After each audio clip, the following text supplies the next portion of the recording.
This training session is going to cover off how to generate driver pay. So to generate driver pay, you do need to go up to the accounting tab and you do need to click on driver pay manager. Then once you do that, you will then be in the driver pay manager window. And your next step is to select your driver by clicking on the drop down. So I am looking to pay my driver Aiden, so I click on Aiden's name. And then the very next thing you need to do is to decide the dates that you're paying your driver from and the date that you're paying your driver to. So to change those dates, you do so by clicking on that calendar. And then once you click on that calendar, what you need to do is click on the date that you're looking to pay your driver from. So I'm going to click on June 22nd. Okay, and for the pay to, again, to change that date, you click on the calendar. And I'm now going to choose, once that calendar opens up, to July 27th, just by clicking on the date. Okay, and then you will notice to the right of the calendars, you can actually choose to pay your driver in regards to the date range by ship date, delivery date, or invoice date. So I'm going to leave it on ship date, and then you click on Run Report. As soon as you click on Run Report, any loads that you've not yet paid your driver on that fall in the date range that you've chosen will come up. Now, what you can do to look at the details of your driver pay, or in the far right hand column where it says Edit, you would just look at the details by clicking on the pencil. So I'm going to click on the pencil for load number 245. And once you do that, your driver pay details will open up. So you will see for Aiden, for this load, the baseline haul rate was $2,200, and Aiden does get paid 80% of that, which comes to $1,760. And if you look down here at the very bottom, you will then see for this load number 245, Aiden's standard pay is $1,760. However, if you need to give to your driver any additional pay or deductions or reimbursements, you click on the tab to do so. So I'm going to click on additional pay, and I am looking to give Aiden additional pay for unloading.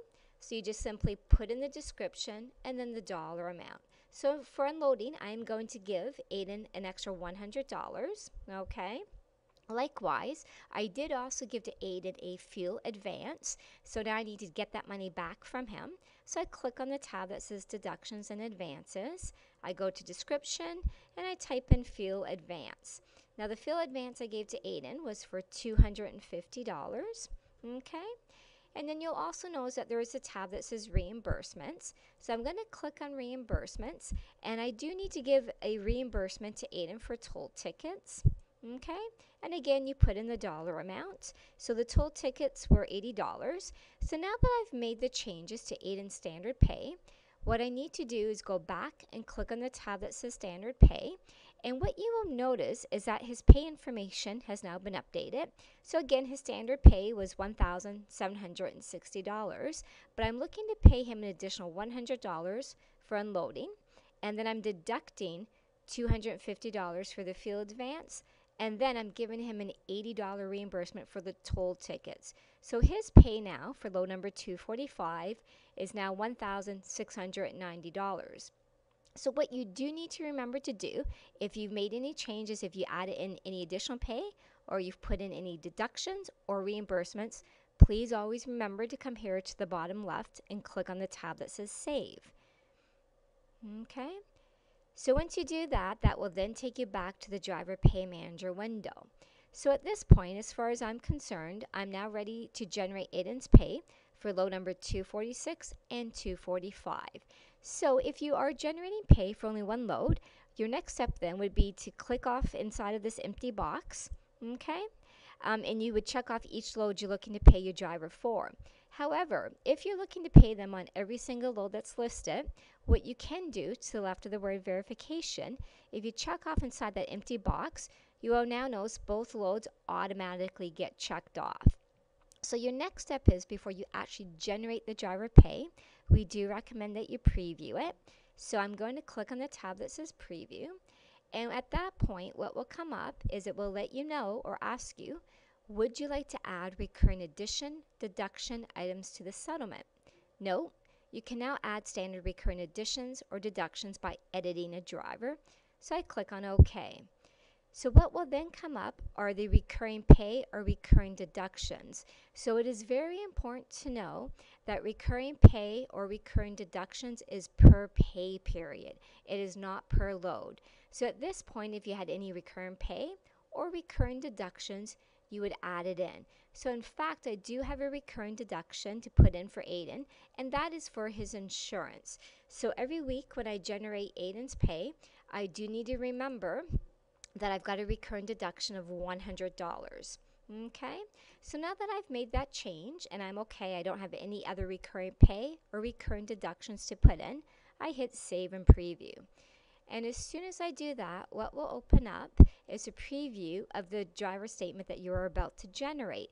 So at this point, you could choose to open it or save it. I do recommend that you open it up so that you can view it. So you click on OK. And as soon as you click on OK, what will then happen is you will then be able to view your driver's statement. And on the driver's statement on the top left is your company information. And then over to the far right of that are all of your driver's details. Okay. And if we scroll down, you'll now have details in regards to the pay for each of the loads. So you'll see my very first load is load number 245. It will indicate the pickup date, where it was picked up from, the delivery date, so where it was delivered to, what the rate was. So again, the baseline haul rate that I charged my customer was $2,200, and Aiden's getting paid 80% of that, which comes to $1,760. If we go back and look at the additional pay for the unloading, we are paying Aiden an extra $100 for unloading. And then if we look at the deduction, there is a fuel advance that was given to Aiden of $250. And then I'm also reimbursing him for toll tickets for $80. So his pay for load number 245, after everything's taken into consideration, is $1,690. Likewise, if we keep scrolling down, you'll now see the pay for load number 246, all of the same details. The main difference for this one is that you'll notice that I did charge an FSC, which is a fuel surcharge of $150. So Aiden is also being paid 12% for that. So in total, for load number 246, his pay is $1,618. So his subtotal pay for load number 245 and 246 is $3,380. However, I did put in a recurring deduction for the insurance of $100. So after everything is taken into consideration, Aiden's pay for this week for these two loads is $3,208. So at this point, as far as I'm concerned, I've looked at it, everything looks good. So what I'm going to do is print out two copies. One copy to keep for my own records, and then one copy to give to Aiden. That way he has details when I actually pay him. So now that everything looks good and I've printed out my two copies, I am now ready to generate Aiden's pay for those two loads. So to generate the pay, what you do need to do back in ITS Dispatch, just click on that tab that says Generate. And as soon as you do that, you do get a warning letting you know you are about to generate driver pay for the load selected. If you have not yet printed a pay report, please select Cancel and Preview to print. So I'm going to click OK. And as soon as you do that, those two loads for Aiden's pay will now move over to completed status. So completed status for your driver pay means that the pay for that driver for those loads has been generated. So if you ever needed to go back to loads that you had generated the driver pay on already, through the driver pay manager window, you would just, to the right of the word completed, click inside that circle, okay? Then you would choose your driver, so Aiden, okay? And you would look at the date range, and you would actually find what loads you paid by going over to the generation date and clicking on the drop down to select the date. So if I were to click on the one I did just generate, click right there, what will then open up or come up are the two loads 245 and 246. So again, if you wanted to, if you lost your copy that you'd printed out for yourself when you previewed it, you could click on View, which would allow you to view it again.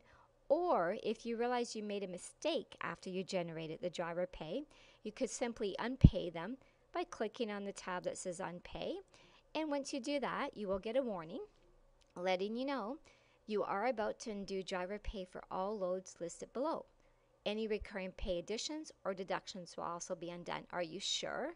So if I click OK, which I did, those two loads will now go back to new status because I've now unpaid Aiden. So what I would do is if I unpaid him because I made a mistake, I'd go back to new. I would click on the drop down to select my driver, who is Aiden, and then I could click run report. And then what I could do is just regenerate his pay again for those two loads, fix whatever I need to fix, and you would just generate it exactly the same way. So this does conclude today's training session on how to generate driver pay and unpay your driver if you make a mistake or if you need to do so for whatever reason. Thank you for your time.